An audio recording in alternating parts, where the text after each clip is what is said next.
துணை. அகாலத்தில் வரும் யமனாகிய மிருத்துவை கண்டிப்பவரும், சர்வ ரோகங்களை தீர்ப்பவரும், சர்வ பாவங்களை சங்கரிப்பவருமாகிய நமது குலதெய்வம் பிரம்மோதய வெளிச்சாலை ஆண்டவர்கள் திருவடிகளே சரணம். தெய்வமே குருநாதா. ஆதியே துணை. சைவம் அசைவம் என்றால் என்ன? சிவதேச செல்வர்கள் எனப்படுவர் எப்போது சைவமானார்கள்? குழந்தையாயிருந்து வாலிபரானது தெரிகிறது. ஒரு பெண்ணுக்கு கணவரானதும் பிள்ளைக்கு தந்தையானதும் தெரிகிறது.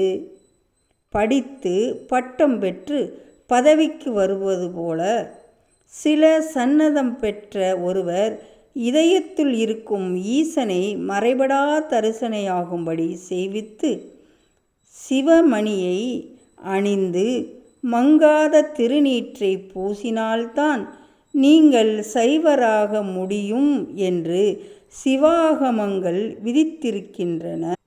யாராவது மனிதரை குருவாக்கி கொண்டு ருத்ராட்சம் என்று சொல்லி கொட்டையை கட்டிக்கொண்டு விபூதி என்று சாம்பலை பூசிக்கொண்டு கல்லால் செய்ததை லிங்கம் என்று சொல்லிவிட்டால் சைவராகிவிட முடியுமா?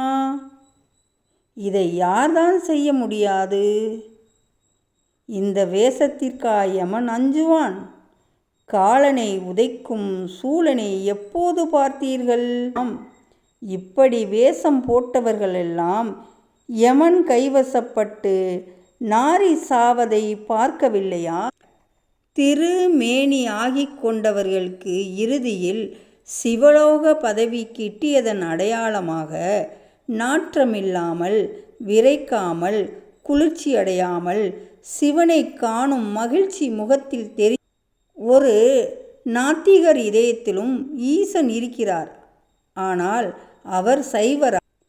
எல்லார் இதயத்திலும் ஈசன் இருந்தாலும் எவர் அவரை அறிந்தடைந்து ஆகம முறைப்படி வழிபடுகிறார்களோ அவர்களே சைவ.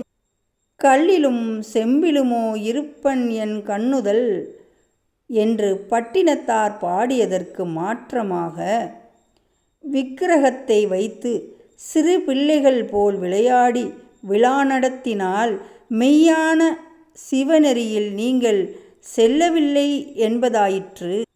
சைவம் என்றால் அசையாத அறிவு நிலையில் எண்ணத்தை நிறுத்தி மூச்சற்ற நிலையில் சிவானந்தம் அனுபவிப்பது. அசைவம் என்றால் மாமிசம் உண்பது என்று எண்ணும்படி ஆகி பரமனே உருவேடுத்து பாரிடை குருவாய் வந்தவர்க்கு நாசிக்கு வெளியே மூச்சு ஓடாது. அவர்கள் அருகில் போகும்போது மனம் லயமாகி உங்களுக்கு மூச்சொடு. மனமாகிய யமனை மிதித்தேறும் அசலான சைவத்தை கடைபிடிக்க அன்பே சிவமாக வந்த ஒரு மெய்க்குரு பிரானை பரிசோதித்தறிந்து அவர் திருப்பாதத்தை பற்றி கொள்ளும். தெய்வமே குருநாதா, ஜாதிகளின் கர்த்தா,